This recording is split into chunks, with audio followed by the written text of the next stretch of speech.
अंदाज होता है,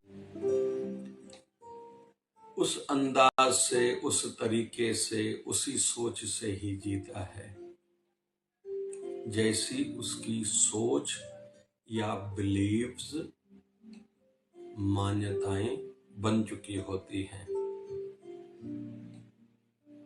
और कहीं तो भी वैसे इस विषय पर थोड़ा चिंतन मंथन करना चाहिए, काम करना चाहिए। जैसे घर में बच्चे को कहा जाता है आप बाहर जाओ तो ध्यान से जाओ, यहां तक तो ठीक है। फिर साथ साथ में कुछ डराने वाले बातें भी उसको कही जाती है, जो कहीं कहीं देखा जाता है बच्चों के आजीवन वो माइंड में रह जाता है। जैसे अक्सर समाज में देखा जाता है कि तुम डॉक्टर या इंजीनियर या सीए या वकील बनो, या फिर गवर्नमेंट की नौकरी तुम्हें प्राप्त करनी है। और कहीं कहीं कुछ समाजों में, भारत में तो रिश्ते भी सरकारी नौकरी पर आधारित होते हैं। भले लड़का कैसा भी हो, चरित्र कैसा भी हो, घर कैसा भी हो, लेकिन गवर्नमेंट की जॉब है मतलब ठीक है। कहीं कहीं कुछ समाजों में यह भी सुनने में आया है, बातें चलती है कि जिसने दिवालिया निकाला हो उस घर में रिश्ता करना है, मतलब उनके पास खूब पैसा है, ऐसा भी सुनते हैं। तो लोग मान्यताएं बना लेते हैं। फिर उसमें भी दो प्रकार के लोग हैं। एक तो रोज फिर मान्यताएं बदलते रहते हैं, दूसरे वह जो मान्यता एक बार बदल गई, आजीवन उनको फिर बदलने की सोचते तक नहीं है। जैसे कुछ लोग रोज आदतें मान्यताएं बदलते रहते हैं। मुझे यह काम करना है, अच्छा लगा तो ठीक है, नहीं तो जल्दी छोड़ दूंगा, बदल दूंगा। यहाँ तक कि फिर जीवन साथी को छोड़ने में देरी नहीं करते, नौकरी बदलने में देरी नहीं करते, दोस्त बदलने में देरी नहीं करते, पड़ोस बदलने में देरी नहीं करते। कुछ लोगों की फिर मान्यता यह रहती है, परिवार से यह बातें मिलती हैं कि हम मरते मर जाएंगे, यह बात ऐसे ही करेंगे, भले फायदा हो या नुकसान हो। जैसे हम लोग थोड़ा चलो इतिहास में जाते हैं, क्योंकि समाज में दोनों प्रकार के उदाहरण मिलते हैं। हम लोग बिहार की ओर देखते हैं। बिहार के कहते हैं एक घर छोड़ दूसरे घर में आईपीएस ऑफिसर जरूर पाया जाता है। जो पुरोहित हैं लगभग भारत के कई नगरों में बिहार के ही होते हैं। लेकिन यह समझ में नहीं आता कि बिहार की प्रांत की हालात अच्छे क्यों नहीं हैं, सुधर क्यों नहीं रहे हैं। एक दायित्व सरकार का जरूर बनता है, सरकार तो संभव करती होगी, लेकिन कहीं तो भी व्यक्तिगत भी जो जवाबदारी है वो भी तो हर किसी को निभानी चाहिए। तो कुछ कुछ मान्यताएं क्षेत्र वाइज भी होती हैं। जैसे हमारे सिंधी समाज में या कुछ मारवाड़ी समाज में भी देखा जाता है, बच्चा थोड़ा बड़ा हो, थोड़ा पढ़ो, लेकिन अपना धंधा करो, हमें ज्यादा नौकरी नहीं करनी, दूसरों को नौकरियां देनी है। कुछ समाजों में केवल हमें नौकरी ही करनी है, गवर्नमेंट की, 9 से 5 तक काम पर गए, बाकी टाइम रिलैक्स होना है। कुछ लोगों की मान्यता है अपने अधिकार के लिए अपना काम धंधा छोड़ना है, फिर आग लगाना, ये करना, वो करना, हड़ताल करना, यह सोचे। कुछ लोग कहते हैं हम लोग इन बातों में अपना समय नहीं गवाएंगे, हम अपना क्यों नहीं कमाएं। ये सब मान्यताएं हैं अलग अलग। आध्यात्मिकता में भी मान्यताएं हैं, अच्छा लगता है चर्चा करते हुए भी। जैन समाज में देखा जाता है पढ़े लिखे बच्चे बड़ी बड़ी नौकरियों पर जो लगे हुए हैं, या करोड़पतियों के बच्चे, कहीं कहीं देखा जाता है एक ही बेटा है, वह फिर जैन मुनि बन जाता है, सब त्याग देता है, अच्छा लगता है बहुत। उसके विपरीत कुछ समाजों में इन बातों को वो लोग फजूल समझते हैं। जैन धर्म की भी मान्यता है जिनके कारण उनको प्रणाम है। कुछ लोग इसके विपरीत अपनी मान्यता को बनाए हुए हैं, ये फजूल है। तो इंसान मान्यताओं के आधार पर चलता है। अभी शास्त्रों में जाते हैं, रघुकुल रीत यही चले आई, प्राण जाई पर वचन न जाई। यह रामायण में हम लोग देखते हैं, मरते मर जाएंगे लेकिन जो वचन किया निभाएंगे ही। महाभारत में चलते हैं, भीष्म पितामह को पता चला है कि उनके पिताजी विवाह करना चाह रहे हैं। अभी उनको विवश किया गया है कि तुम्हारा बड़ा बेटा मतलब भीष्म पितामह बाद में जो विवाह करे उसकी संतान का भी तो उतना अधिकार होगा। तो भीष्म पितामह को पता चला, उन्होंने संकल्प लिया मैं विवाह नहीं करूंगा। बोले फिर वो राज्य का अधिकारी खुद को कह सकता है मेरा अधिकार है, मुझे राज्य दिया जाए। तो भीष्म पितामह ने कहा मैं भी ये भी दृढ़ संकल्प लेता हूँ, प्रतिज्ञा करता हूँ, मैं राज्य पर कभी भी नहीं बैठूंगा। जो राजा बना मैं सदैव उसका रक्षक बनूंगा। इसलिए मन करके पांडवों के वो सहायक नहीं थे लेकिन वचनबद्ध थे। यह मान्यताएं हैं। जैसे भारत के कुछ समाजों में मान्यता है सूरज ढलने से पहले जो खाना है खा लिया, फिर दूसरे दिन सूरज उगते ही कुछ पूजा पाठ करके फिर खाना खाएंगे, यह भी मान्यता है। आजकल कुछ लोग तो रात को देर रात खाते रहते हैं, यह भी उनकी मान्यता बन चुकी है। तो इंसान जीता है मान्यताओं के आधार पर। अभी निवेदन है, आध्यात्मिकता के लिए भी लोगों की अलग अलग जो मान्यता है, क्या कि हम ज्यादा मंदिर में नहीं जाएंगे, ज्यादा सत्संग कथा में नहीं जाएंगे, कहीं साधु न बन जाएं, कहीं निक्कमे न हो जाएं, क्योंकि उनको लगता है यहाँ जाने से लोग निक्कमे होते हैं। जबकि सत्संग कथा से ही, गुरु शरण से ही तो जीवन में निखार आता है। जब सम्राट अशोक सम्राट बने थे तो इनको कहा गया था आपका नाम स्तंभ पर लिखना है, आप अभी सम्राट बने हो। तो सम्राट अशोक ने कहा मैं भी देखूंगा। तो स्तंभ को देखा गया कि जिस पर उनका नाम लिखा जा रहा था, तो पहले किसी का नाम काट के फिर इनका लिखा जा रहा है। तो सम्राट अशोक ने कहा ऐसा क्यों? बोले पूरा स्तंभ चारों ओर से भरा पड़ा है। तो सम्राट अशोक पूछते हैं इसका मतलब क्या? तो वह कर्मचारी कहता है पहले इतने आपसे पहले राजा हो चुके हैं, इसलिए नाम ही जगह ही नहीं नाम लिखने का, इसलिए उसका काट के आपका लिखूंगा। बोले फिर मेरे बाद? वो बोले फिर ऐसा ही होगा, आपके बाद जो सम्राट बनेगा आपका नाम काटा जाएगा फिर उनका नाम लिखा जाएगा। बोले इसका अर्थ क्या? बोले इतने सम्राट हो गए हैं। तो एक दृष्टि से तो विशेष थे, लेकिन भगवान बुद्ध की शरणागति में गए पूरे परिवार सहित, उनकी फिर ज्ञान की धारा और उनका ध्यान और उनका नाम जन जन तक पहुंचे, यह सेवा में लगे खुद पत्नी और बेटे बेटी सहित, तभी आज सम्राट अशोक का नाम है। तो धन्य हो गए सम्राट अशोक। सम्राट तो पहले भी थे लेकिन उनमें से किसका नाम नहीं है। मतलब जो आध्यात्मिकता से जुड़ता है उनके जीवन में निखार आता है, वो निकम्मा नहीं बनता। पता नहीं क्यों लोगों की यह मानसिकता बन चुकी है कि सत्संग कथा में ज्यादा जाएंगे हम लोग निकम्मे हो जाएंगे। नहीं भैया। फिर उसके विपरीत हम लोग देखते हैं विशेष तौर पर सिख समाज को, गुरुद्वारे जाना है, पाठ करना है, प्रणाम करना है, माथा टेकना है, फिर ही अपने काम पर जाना है, तभी हमारे काम बनेंगे। यह भी एक मान्यता है।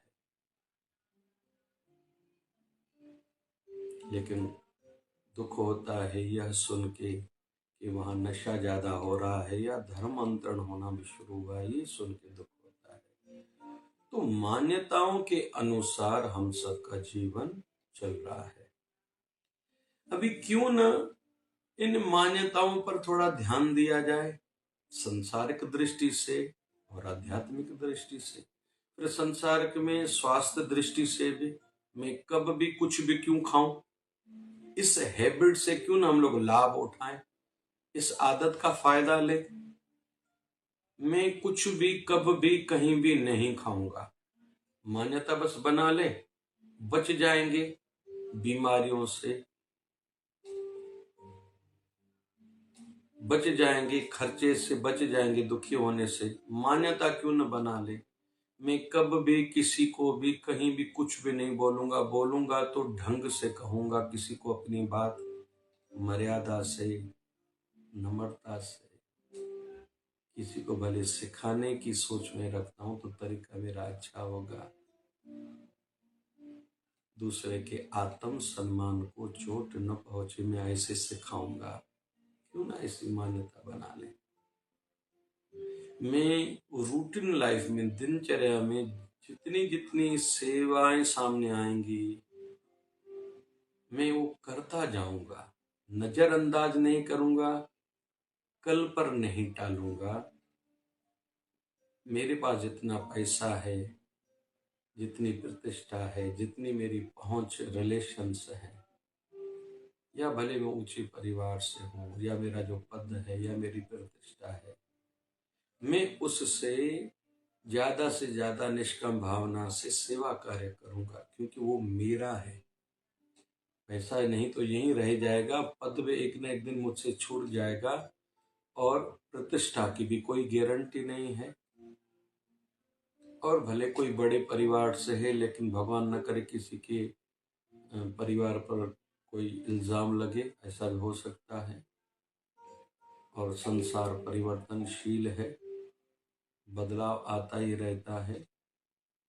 एक धीरू भाई अंबानी को देखते हैं, उनके पास कुछ नहीं था, आज भारत का विशेष परिवार माना जा रहा है। लेकिन ऐसे भी उदाहरण मिलेंगे जो किसी समय पर बहुत ऊंचे थे, आज उनका ग्राफ बहुत नीचे है। भले प्रधानमंत्री जी हो चुके हैं हमारे भारत के जितने, या राष्ट्रपति, यहाँ तक कि संत परिवारों के बच्चों का लोगों को पता तक नहीं है।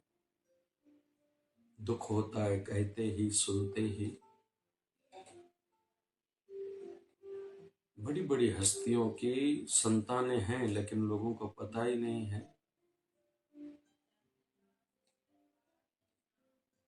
अभी जब भारत सरकार की ओर से सुनते हैं किसी को पद्म श्री, किसी को पद्म भूषण आदि जो अवार्ड मिलते हैं, सम्मानित किया जाता है, तो अच्छा लगता है कि सरकार को ये याद भी है। अच्छा है, जागृत है वैसे तो वर्तमान की सरकार। तो मान्यताओं को क्यों न हम अच्छे अंदाज से अपने जीवन में स्थापित करें। जैसे बच्चों के माइंड में एक मान्यता बनाने के लिए हमें काम करना पड़ेगा, पढ़ोगे लिखोगे तो बनोगे नवाब, बड़े आदमी एक दिन बनोगे। घर के छोटे छोटे काम हर किसी को करने चाहिए। माँ से हाथ बटाना चाहिए हर लड़की को, क्योंकि विवाह के बाद माँ बाप की केवल याद रहती है। आप दुलार तो पा रहे हो, प्यार और आशीर्वाद ज्यादा पाना है तो माँ के साथ घर के छोटे छोटे काम किया करे, हर कोई लड़का हो या लड़की हो। मान्यता बस बनानी है। घर में पूजा जरूर हर किसी को करनी चाहिए। हर किसी को सवेरे दीप जलाना, अगरबत्ती जलाना, घंटड़ी बजाना, अपने गुरुदेव की, इष्ट देव की आरती करना। मान्यता बस स्थापित करनी है। हमारे गुरुदेव की मान्यता थी, अपने गुरुवर, हमारे गुरुवर का नाम 1008 सदगुरु स्वामी शिव भजन जी महाराज, उनके गुरुवर का नाम 1008 सदगुरु बाबा गोविंद भजन जी महाराज। उनका नाम नहीं लेते थे, मान्यता थी। जब किसी ने नाम ले लिया, आंखें बंद हो जाती थी, पानी बहने लगता था। उस अवस्था तक पहुंच चुके थे और मान्यता बन चुकी थी। और कभी कभी कोई कहता था महाराज जी आप कृपा करिए, तो अपने गुरुदेव की ओर इशारा करके कहते थे महाराज जी कृपा करेंगे आपका काम हो जाएगा। यह भी मान्यता है। मान्यताओं पर आधारित हमारा जीवन है, बस उन मान्यताओं को बनाना है। हमारे गुरुदेव का नियम था कुछ भी हो जाए साधना के समय पर केवल साधना होगी, भले कितने भी व्यस्त हो, कितने भी भक्त आए, अपने आश्रम में हो, बाहर गांव हो, यात्रा में हो, साधना का नियम मतलब साधना, मतलब साधना। नियम में किंचित मात्र भी बदलाव नहीं आएगा। हमारी शिवधारा मिशन फाउंडेशन की मान्यता है जितने भी शिवधारा महोत्सव आएंगे उसमें पाठ पारायण होंगे। उसमें लगभग शिव महापुराण का पाठ पारायण, श्री रामायण का पाठ पारायण, श्रीमद् भागवत महापुराण का पाठ पारायण, श्री गुरु ग्रंथ साहब का पाठ पारायण और शिवधारा अमृत ग्रंथ का पाठ पारायण। एक कार्य ये। फिर सत्संग, कथा, प्रवचन, संत दर्शन, संत आशीर्वचन, मेडिकल कैंप्स कई कई। फिर उदासीन संप्रदाय से संबंध रखते हैं हमारे गुरुदेव, तो कुटी प्रसाद, चूरी प्रसाद का नियम रहता है। फिर झंडा वंदन, फिर साथ साथ में सांस्कृतिक कार्यक्रम, फिर समाज के लिए लोग जो निस्वार्थ भाव से कुछ कर रहे हैं, शिवधारा अवार्ड देके उनको सम्मानित किया जाता है।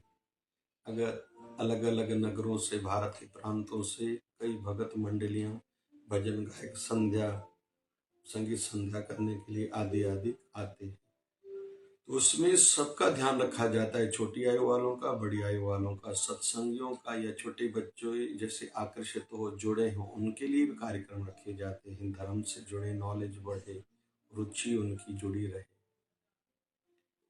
बच्चियों के लिए, महिलाओं के लिए, वृद्धों के लिए, सबका ध्यान रखा जाता है कि वो इस उत्सव में बाबा जी को याद भी करें, आशीर्वाद प्राप्त भी करें और कुछ न कुछ उनको धर्म की दृष्टि से मिले भी सही, जुड़े वो भक्ति से, सेवा से। तो ये मान्यता हमने बनाई है, स्थापित की है, अभी धीरे धीरे परंपरा का रूप बनती जा रही है। तो निवेदन है अच्छी मान्यताएं बनाएं। जैसे कुछ लोग देखते हैं हम लोग के उनके घर में मंगल कार्य है तो सत्संग कथा कराते हैं, और ऐसा कराना चाहिए। फिर हमने देखा है शिवधारा राम रोटी जो चलती है 29 नवंबर 2015 से पंजाब राव मेडिकल कॉलेज में शाम को रोज असहायों के लिए, जरूरतमंदों के लिए भोजन शिवधारा आश्रम से जाता है निरंतर। प्रभु कृपा से एक दिन का भी खाड़ा नहीं है। तो कुछ लोगों को देखा है हमने, उनके घर में विवाह वर्षगांठ है, बच्चे का जन्म है या बड़ों की पुण्यतिथि है, कहते हैं कि हमारी ओर से हम लोग दक्षिणा देते हैं, सेवा देते हैं, आप राम रोटी कराइए। देखा जाता है कुछ लोग फिर अनाथ आश्रम में जाते हैं, गौशाला में जाते हैं। ये मान्यताएं स्थापित करनी है और उसको परंपरा का रूप देना है। तो अच्छी मान्यताएं करें, ना कि कॉकटेल पार्टी या नॉनवेज की पार्टी, होटलों में जाके खुद भी पाप करें, खर्चा करके पाप के भागी बने, दूसरों का भी पाप बढ़ाए। ऐसी मान्यताएं स्थापित न करें।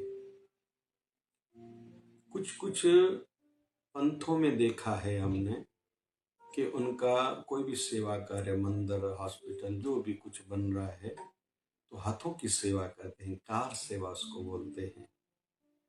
हमारा वो जो जय शिवधारा धाम बन रहा है तो कुछ कुछ लोग आते हैं भक्तगण सेवा करने के लिए, मजदूर सेवा काम कर रहे हैं, पानी देना या उन मजदूरों को पानी पिलाना, चाय पिलाना, जो हमारे गुरुदेव के स्थान को बना रहे हैं। तो यह सब मान्यता में आता जाता है। कुछ लोग फिर रोज अपने इनकम से कुछ राशि ने पैसा निकालते हैं कि ये मेरा पैसा सत्कर्म में, धर्म में, कार्यों में लगे।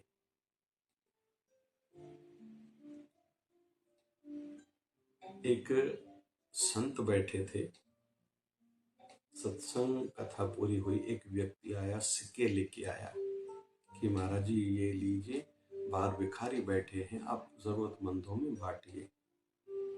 संतों ने कहा बाहर जरूरतमंद बैठे हैं, बोले हाँ नियम है आपके, जहाँ भी दरबार सत्संग होता है लोग आते हैं मांगने वाले। बोले तुम्हें पता है? बोले हाँ। देख के आए हो? बोले हाँ। फिर संतों ने कहा फिर तुमने उनको क्यों नहीं बांटा? तो वह सेठ कहने लगा गुरुवर, बांटने वाला हृदय और वो बड़ा दिल और बांटने वाले ये हाथ आपके पास है। हम माया भी हैं, जल्दी मन बदल जाता है, कृपा करके आप लीजिए, ये आपका ही काम है। पता नहीं हमारा मन कहाँ अटक जाएगा, ये लायक है या नहीं है, ये तो चोर लग रहा है, ये तो निकम्मा लग रहा है, ये तो कमा नहीं रहा है। हमारी सोच इस प्रकार की हो जाती है। लेकिन परोपकार के कार्य तो केवल आप संतों से ही होंगे। कृपा करके मुझसे लीजिए, आप उन जरूरतमंदों में बांटिए। तो कुछ लोगों की यह मान्यता होती है कि परोपकार जो संत या हमारे गुरुदेव करते हैं वो हम नहीं कर पाते, इसलिए या तो तन की सेवा में नाम लिखाते या धन अर्पित करते हैं कि हमारे गुरुदेव भगवान से ज्यादा हम थोड़ी हैं, उनके कार्य श्रेष्ठ हैं। उस महायज्ञ में हमारे घर से कुछ आहुति जानी चाहिए। कुछ लोगों की यह मान्यता है। तो संसार में अच्छी और बुरी मान्यताएं दोनों नजर आएंगी। हम किसी की अच्छी मान्यता को देख के, जिन्होंने परंपरा रूप दे दिया है, हम भी वो अपने दिनचर्या में जिंदगी में आदत बनाएं, फिर उसको मान्यता की अवस्था तक लेके जाए। हम ऐसा ही करते हैं बस, फिर वो परंपरा बना के जाएं कि हम नहीं रहे लेकिन हमारे पीछे वाले परिवारजन ये अच्छा कार्य करते रहें, कथाएं कराते रहें, सत्संग कराते रहें, व्रत रखें, धार्मिक जीवन हो, आध्यात्मिक उनका जीवन हो, उनके जीवन में दान हो, अपने गुरु के लिए आस्था हो, अपने सद्गुरुदेव भगवान के लिए समर्पण हो, उनके जीवन में साधना हो, ध्यान हो, और गुरुदेव भगवान के लिए जीवन में एक विशेष स्थान हो। और हमारे गुरुदेव से बड़ा कोई नहीं, बस यह उनकी मान्यता बने, इसलिए हम ऐसा कुछ करें कि हमारे परिवार वालों की ऐसी मान्यता बने और वह परंपरा सदैव चलती रहे कि हम रहे न रहें लेकिन हमारे परिवार पर परमात्मा की, हमारे गुरुदेव भगवान की आशीर्वाद बनी रहे। यह जवाबदारी भी हमारी बनती है और इसी में समझदारी भी है। जय जय शिवधारा, जय जय शिवधारा।